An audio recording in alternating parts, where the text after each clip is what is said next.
Halo teman-teman, siapa nih di antara kalian yang menyempatkan diri untuk mengikuti live streaming yang diadakan oleh bkn.go.id via FB tadi siang? Ya, itu adalah media briefing yang diadakan oleh BKN ya teman-teman dalam rangka persiapan penetapan kelulusan CPNS 2019. Nah, apa saja yang dibahas ketika media briefing ini? Yuk kita simak videonya sampai habis.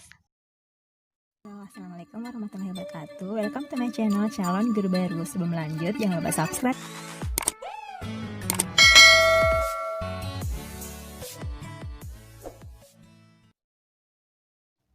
Ya, teman-teman, jika tadi siang kalian sempat membuka Instagram dari bkn.go.id, nah di sini mereka sempat memposting bahwa mereka akan mengadakan live streaming ya, teman-teman. Nah, ini dia postingannya. Kita klik dulu ya. Oke, jadi di sini di postingan ini BKN mengatakan bahwa mereka akan mengadakan media briefing dalam rangka persiapan penetapan kelulusan CPNS 2019 pada hari Kamis 15 Oktober 2020 pada pukul 13.30 waktu Indonesia Barat. Di sini moderatornya adalah Bapak Paryono selaku Kepala Biro Humas dan Hukum serta Kerjasama BKN. Dengan narasumber adalah Bapak Suharman, Deputi Bidang Sistem Informasi Kepegawaian BKN, dan Bapak Aris Windianto selaku Deputi Bidang Mutasi Kepegawaian BKN.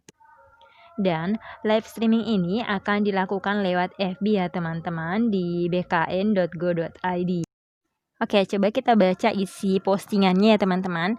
Ini disampaikan oleh bkn.go.id.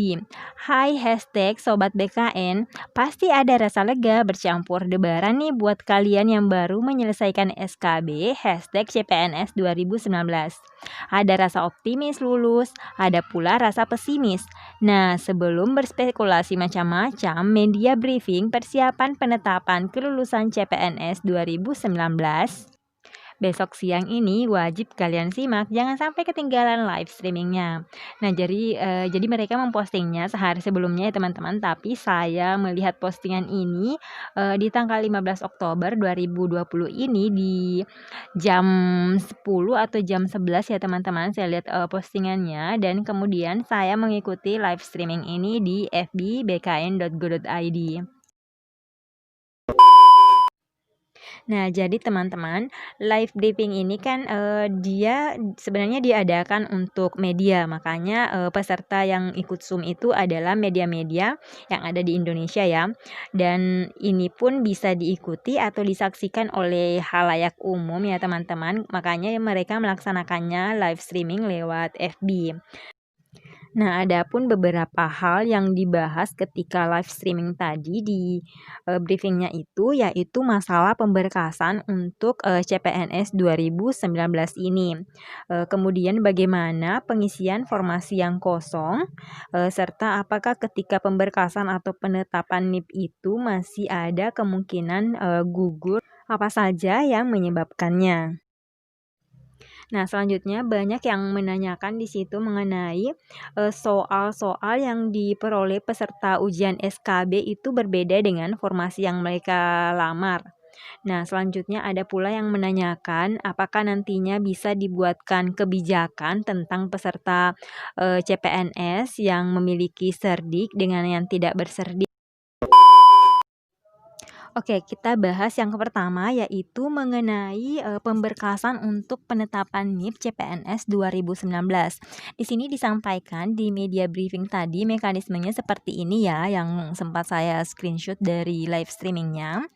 Nah, jadi untuk mekanisme penetapan NIP CPNS ini nanti itu pemberkasannya semua akan dilakukan secara online atau secara digital ya teman-teman. Jadi di sini calon CPNS akan melakukan unggahan atau mengunggah dokumen yang dibutuhkan atau yang diminta ketika pemberkasan untuk penetapan NIP ini di SSCN mereka, karena kan setiap peserta sudah memiliki akun SSCN ya, jadi mereka tinggal mengupload berkas yang diminta, dan berkas yang diminta ini Tentunya menurut BKN adalah berkas yang asli ya, bukannya kopian yang telah dilegalisir. Kecuali jika instansi yang terkait itu masih tetap meminta atau membutuhkan berkas fisik yang telah dilegalisir, maka tentunya kita tetap harus mengikuti kebijakan dari instansi tempat kita melamar ya teman-teman.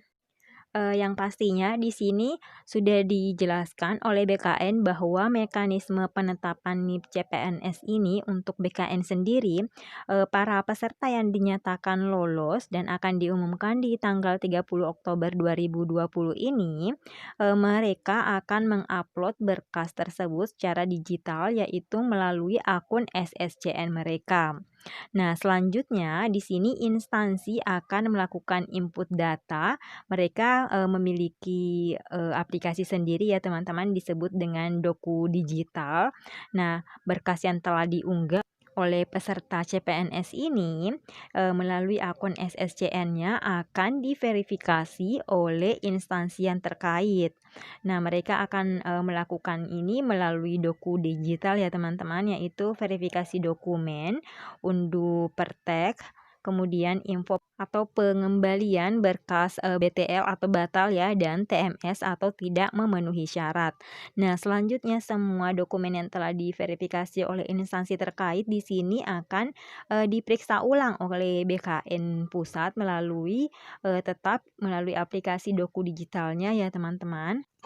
Nah, nanti setelah instansi melakukan input data di SAPK, maka BKN akan melakukan pemeriksaan data tersebut di SAPK. Nah, selanjutnya berkas yang sudah diverifikasi oleh instansi melalui Doku Digital ini akan diverifikasi ulang oleh BKN, yaitu mengenai kelengkapan datanya atau dokumennya, kebenaran dokumen tersebut, kemudian mengcreate konsep pertek digitalnya, selanjutnya mengirim pertek digital, dan kemudian mengirim berkas yang batal atau tidak memenuhi syarat.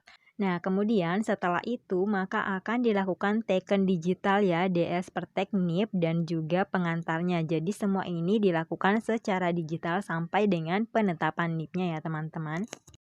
Nah, kemudian ada pun yang mengenai akreditasi prodi ataupun akreditasi kampus, karena yang seperti yang saya sampaikan tadi kan semua yang diunggah di SSCN itu adalah berkas asli.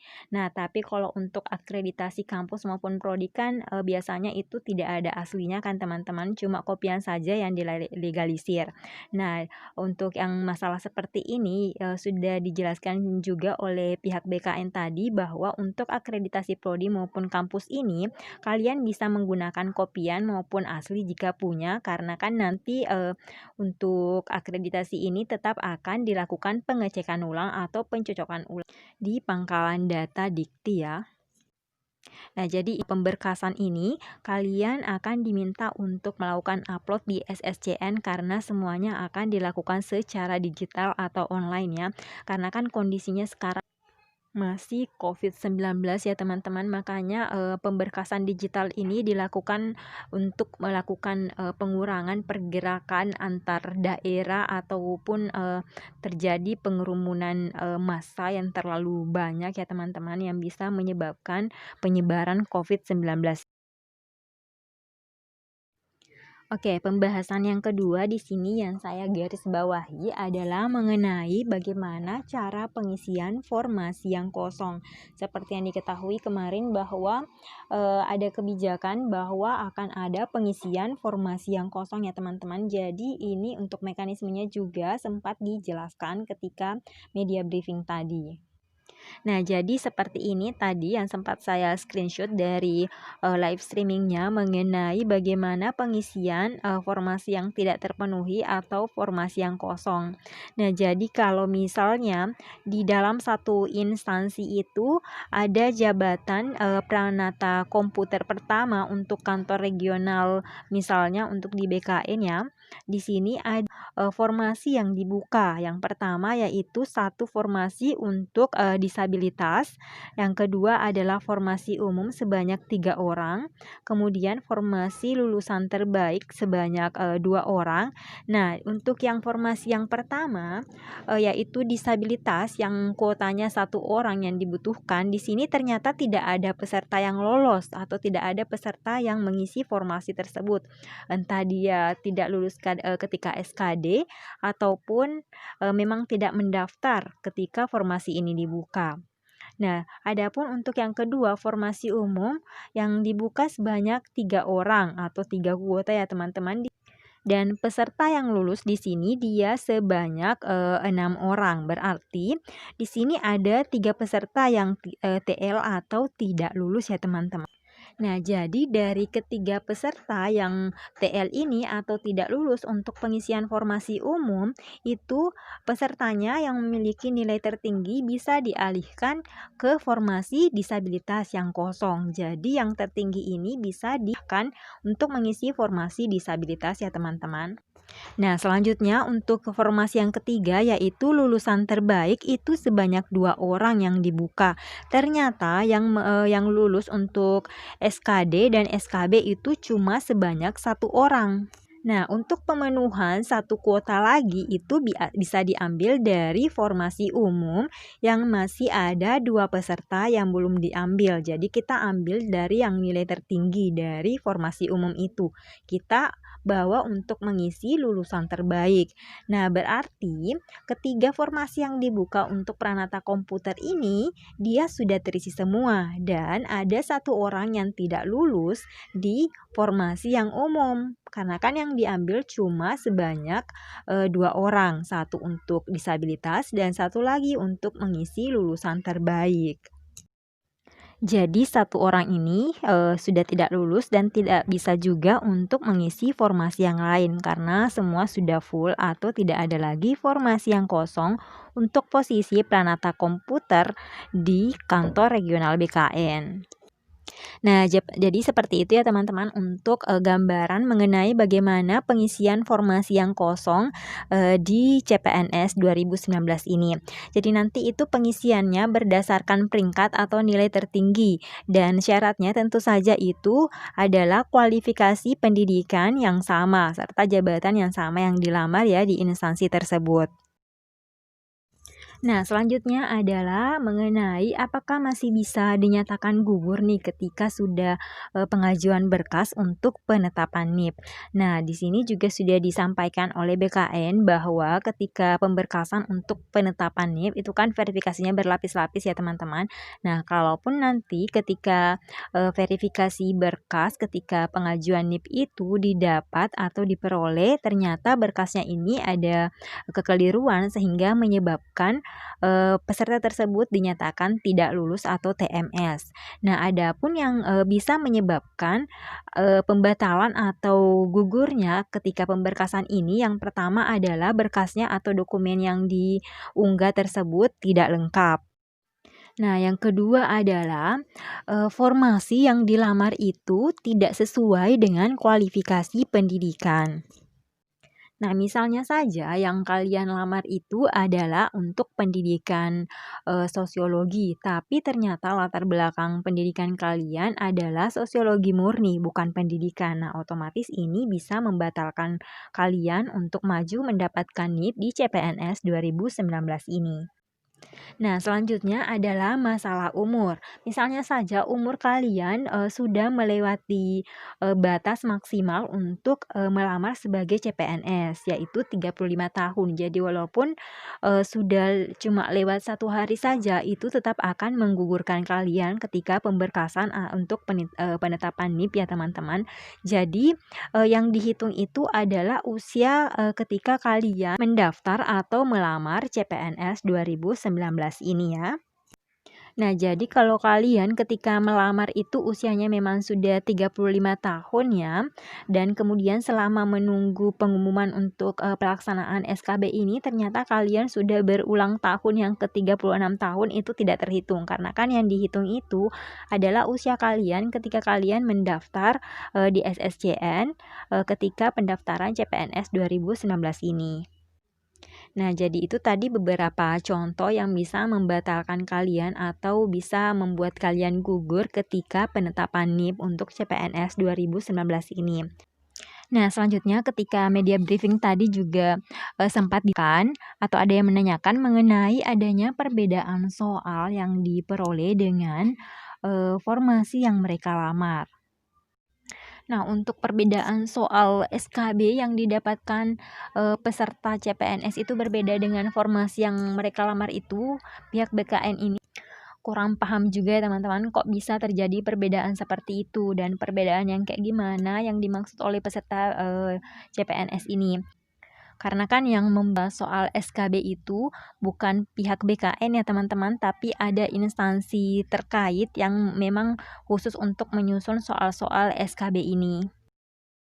Nah, yang terakhir di sini yang saya garis bawahi juga ketika meeting briefing tadi ya, ada yang menanyakan apakah bisa nantinya pada penerimaan CPNS tahun depan itu bisa dibuatkan kebijakan khusus untuk mereka yang memiliki cerdik dengan yang tidak memiliki cerdik.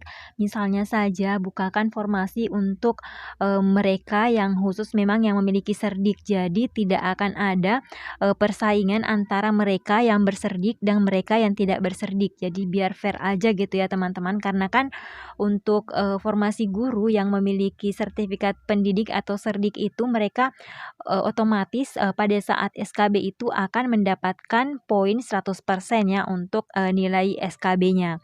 Jadi banyak yang mengeluhkan hal tersebut dan meminta agar ada kebijakan yang akan dibuat oleh BKN untuk formasi guru-guru yang memiliki cerdik ini dibukakan formasi khusus untuk mereka. Jadi para guru-guru yang memiliki cerdik bersaing dengan sesama mereka yang memiliki cerdik. Oke, demikian video kali ini ya teman-teman. Semoga informasi yang saya bagikan itu bermanfaat, dan jika misalnya ada kekeliruan atau kekurangan yang saya sampaikan bisa kalian koreksi dan komen di kolom komentar. Dan jangan lupa untuk subscribe, like, komen, dan share ke seluruh sosial media yang kalian punya ya. Oke, sekian video untuk hari ini. Thank you for watching. Jangan lupa subscribe, like, comment, and share. Assalamualaikum warahmatullahi wabarakatuh.